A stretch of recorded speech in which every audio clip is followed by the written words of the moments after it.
साथियों, आठवां वेतन आयोग जो कि 1 जनवरी 2026 से प्रभावी होगा, तो उससे पहले आप लोग ये देख लीजिए कि आपकी जो सैलरी है इसमें कितना इंक्रीमेंट होने का अनुमान लगाया जा रहा है।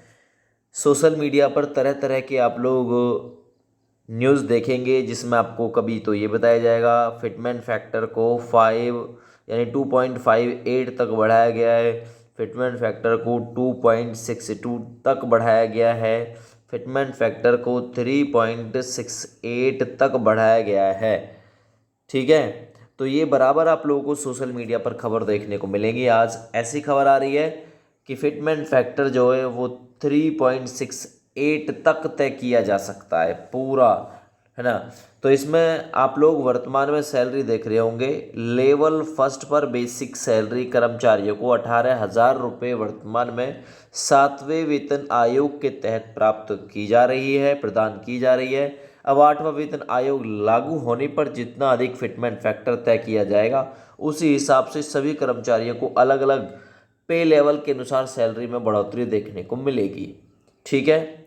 अच्छा, ये फिटमेंट फैक्टर जो है ये 10 साल के अंतराल पे बढ़ता है। पिछला 2016 में बढ़ा था, अब 2026 में ये सैलरी में इंक्रीमेंट आप लोगों को देखने को मिलेगा।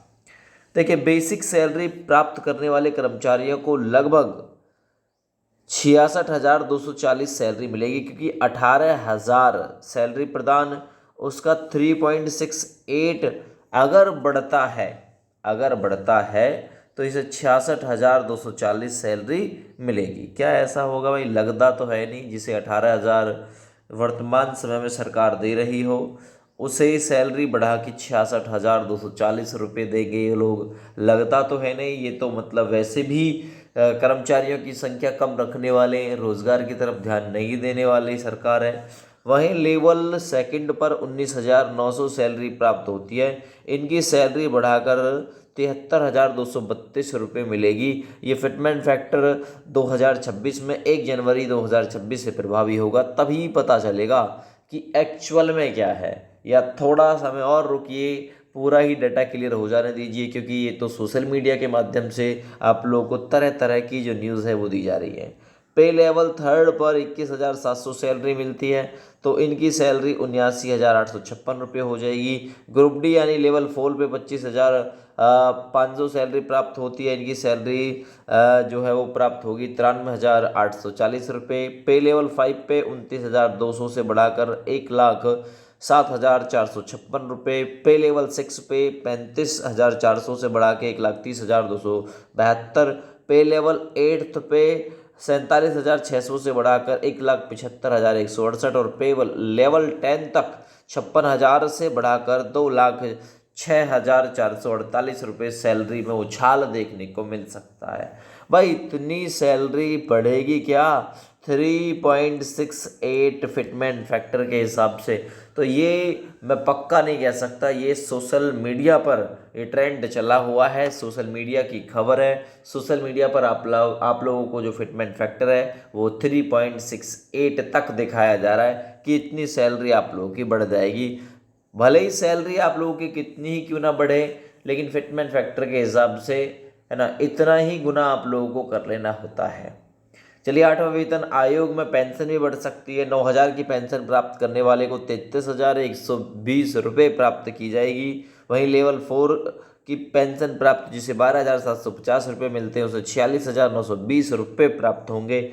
वहीं लेवल 7 पे 22,450 की पेंशन प्राप्त करने वालों को लगभग 82,646 पेंशन मिल सकती है। पूरी संभावना है, अगर फिटमेंट फैक्टर 3.68 तक बढ़ता है तो। ठीक है ना। किसको 8वें वेतन आयोग का लाभ मिलेगा? केंद्रीय कर्मचारी होने चाहिए। इसके अलावा पेंशन भोगी यानी पेंशन धारियों को भी ये लाभ मिलेगा। संभावित जानकारी के अनुसार ऊपर जानकारी बता दी गई है कि आखिर में कितना लाभ सैलरी के अंतर्गत कर्मचारी और पेंशन भोगियों को देखने के लिए मिल सकता है। ठीक है।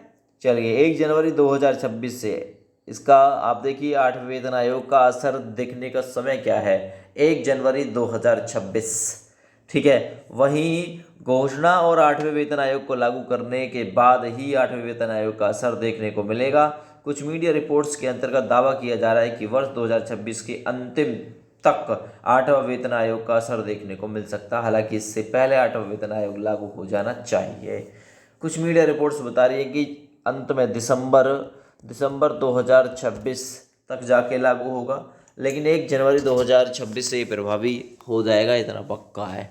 ठीक है ना, मीडिया रिपोर्ट्स को छोड़ दो आप लोग।